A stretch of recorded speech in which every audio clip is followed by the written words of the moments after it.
mwenna mukimanye nti kati wano bwe tutuuse wazibu mukko, wano bwe tutuuse ebintu si byangu. Lengere kyabadde Kawempe olunaku olw'eggulu, lengere ebifaananyi bino ne vidiyo zino. Njagala weetegereze bulungi munnayuganda wenna gy'oli. Oyinza oba nga toli wa Kawempe, toli munnakawempe North, naye nga kino kyatuuseko naawe kikukwatako era nga kikukakatako okusharinga vidiyo eno, okulekawo komenti yo tuwulire kiki ky'olowooza ku mbeera Uganda mwetuuse olunaku lwaleero. Eggulu tukimanyi tizibadde ennaku z'omwezi 3 omwezi ogwokusatu mu 2025, naye ebyabaddewo bitiisa. Twalengedde buli kika ky'amagye ge tulina mu Uganda, simanya Jaati, simanya Swati, simanye byonna amagye, poliisi, buli kika kya muntu kibaddewo, wali CMI, CID biki, naye nga kiki ekyaddala kyabaddewo. Tewabaddewo butujju, tewabaddewo anything of that kind, naye nga wabaddewo just it's a campaign rally. Twebuuza lwaki munnayuganda tuse ku level eno. Uganda yafuuse dda military state nga tete tunawana kuyingira mu kalulu ka 2026. Kati golowooza kiki ekinaabawo mu 2026.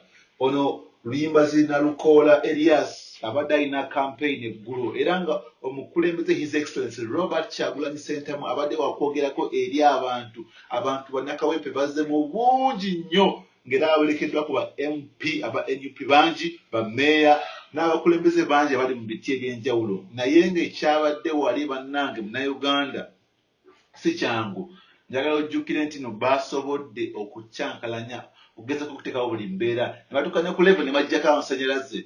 His Excellency Bobi Wine twamulabidde wano ng'akutte kimukalakaasa agezeeko okwogera n'abantu, naye wadde abantu babadde bangi nnyo ng'abantu bakomeeyi nga tayinza kutuusa message yo nalina kumala bbanga ddene, naye ng'abantu balaze solidarity ey'amaanyi ennyo.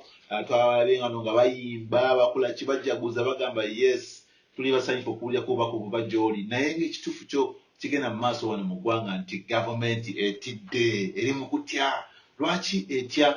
Abantu nga bano bavuddeyo just okulwanirira eddembe lyabwe because bamanyi nti waliwo embeera eyinza obutababeerera nnungi nnyo nga obukulembeze oba amaanyi ga bannayuganda gazze mu mikono gy'abantu. Mujjukire nti people power kitegeeza nti amaanyi mu bantu, amaanyi g'abantu. So amaanyi g'abantu kyekintu kibiina kya NUP kizze kyesigama ku ngombe eno ya people power, our power, ng'eraga nti buli munnayuganda wenna gy'oli olina amaanyi era obukulembeze bw'eggwanga gavumenti yemmwe ng'abantu naye si kye tubadde tulaba. Olunaku lwaleero twogerera nti bangi abakafiiriddemu, bangi abagudde mu buzibu, mu bubenje, mu bisago. Tulaba n'abajjaati batusone ku level eyambuka amamotoka g'abantu ne basongamu abantu emmundu ne babasikamu by force, naye ng'abantu balawukiza emmotoka. Twawulidde General Nusfa, Commander Land Forces bayogeddeko awo. So embeera teyabadde nnyangu nnyo olunaku lw'eggulo. Yes, omu ku bodyguard b'omukulembeze abamu bali omu ku foot soldier bali ku magye agakuuma His Excellency Bobi Wine.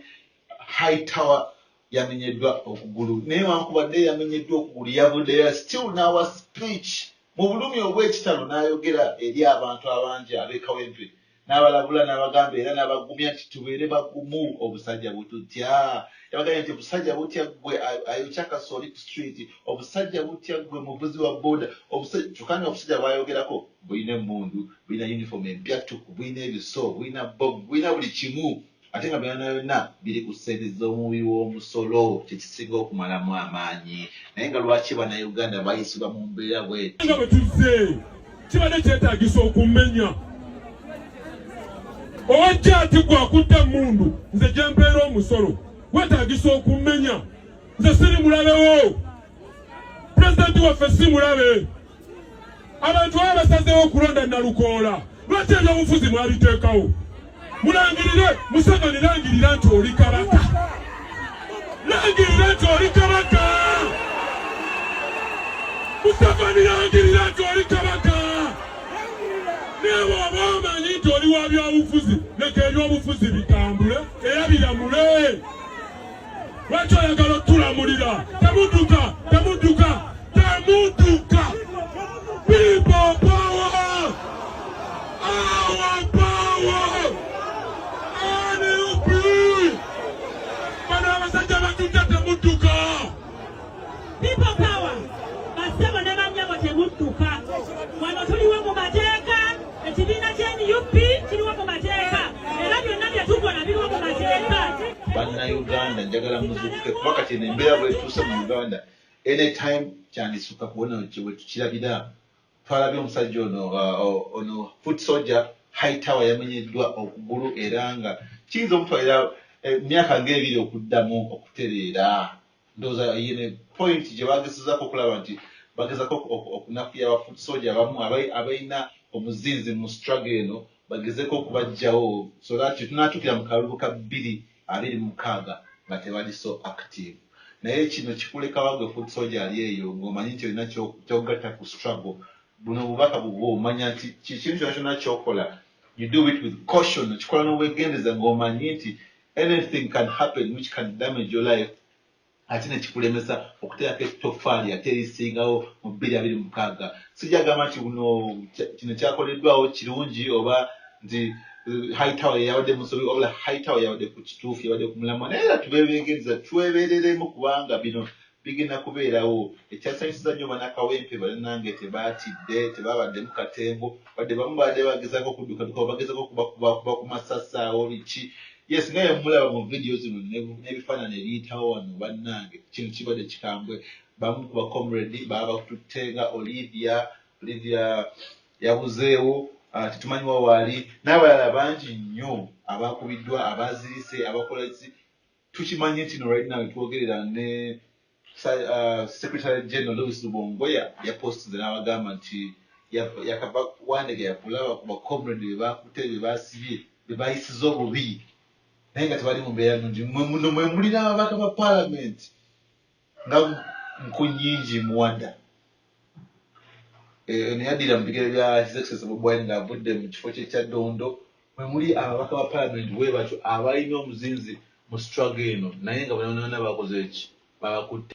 Nyeeko ne Honorable Muwada bonna babatutte drone zabatutte eggulo era babawambiddewo ne babakuba bubi nnyo era tebali bulungi n'akamu. Bano tulabye munono omunyarwanda wa Bobby ate tukimanyi nti bingi byebamukolako ebikolobero before. Tetulabyeko abasajja bangi bano abavubuka abajja ati nga beebise ebikookolo bakoze biki tebagala tubamanyi nabbamanya nti bo be baani naye nga bo baagala bakola ebikolobero ku bannayuganda naye nga lwaki obayagala okole ebikolobero ku muntu naye nga teweeraze na feesi yo. Kino kiba kiraga nti bintu byonna byonna byokola tobikola mu mateeka era olibikola mu bumenyi bw'amateeka. Ino situation egenda mu maaso mu ggwanga lyaffe Uganda naye nga njagala mwenna mukimanye nti gye tulaga mu maaso ebintu bigenda kuba ate bikambwemukko. Uganda kimanye nti wano ebintu bwe biri bizibu ddala era nga bikambwe naye nga gwe kitulekawa kubanga tukimanyi nti Luyimbazi Nalukoola ye ayongedde okuteekamu amaanyi mu kampeyini eno. Sibalina kumanya abasigadde bali mu byabwe. Tulabyeko n'omu yali omubaka eyali personal assistant wa omubaka eyali wa Kawempe North Muhammad Sekirinya ono bamuyita Luswa nga naye agezako bambi okupepeta abantu abayita mu dootudo naye ne bamubuuze ne bamugamba gwe oli wa Nuupu oba oli wa Nuupu lwaki togoberera bukulembeze bwa His Excellency Robert Kyagulanyi Ssentamu. Awo ebigambo byamubulidde n'agezako okwebuzaabuza naye nga kyo bannakawempe balaga nti bali committed era nga bamanyi kyebaagala ku luno teri kubuzaabuzibwa. Honorable Mwami Segirinya Mungu amuwe ekiwumulo eky'emirembe. Kati Honorable oli member wa Nuupu. Honorable oli member wa NUP.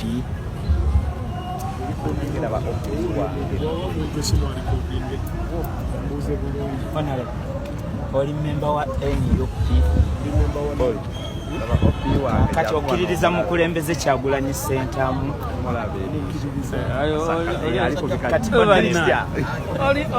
Lwaki tewagumiikiriza n'olyoka n'ogondera ku mateeka g'omukulembeze ge yasalawo?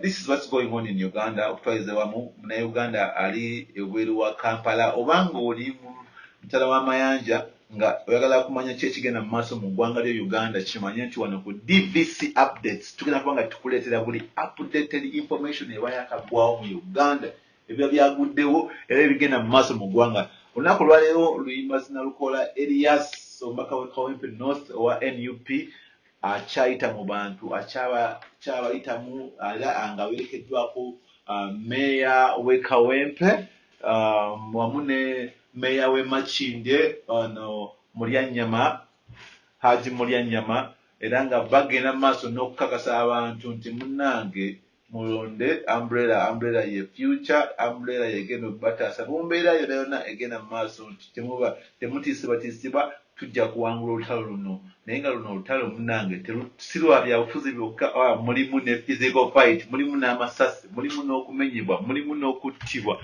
mulimu ebisago, mulimu bintu bingi nnyo bannange. Naye nga tukiggwerawa Munnayuganda yonna gy'oli kimanye nti nno buno bubaka buli omu asaana n'abumanya era ne yeetegekera ekiyinza okutuukawo. Bw'obanga oyagala famire yo, oyagala baganda bo, oyagala abantu bo, tambuza obubaka buno, sharinga vidiyo ne batuukeko bamanye ekyatuusewo olunaku lw'eggulo.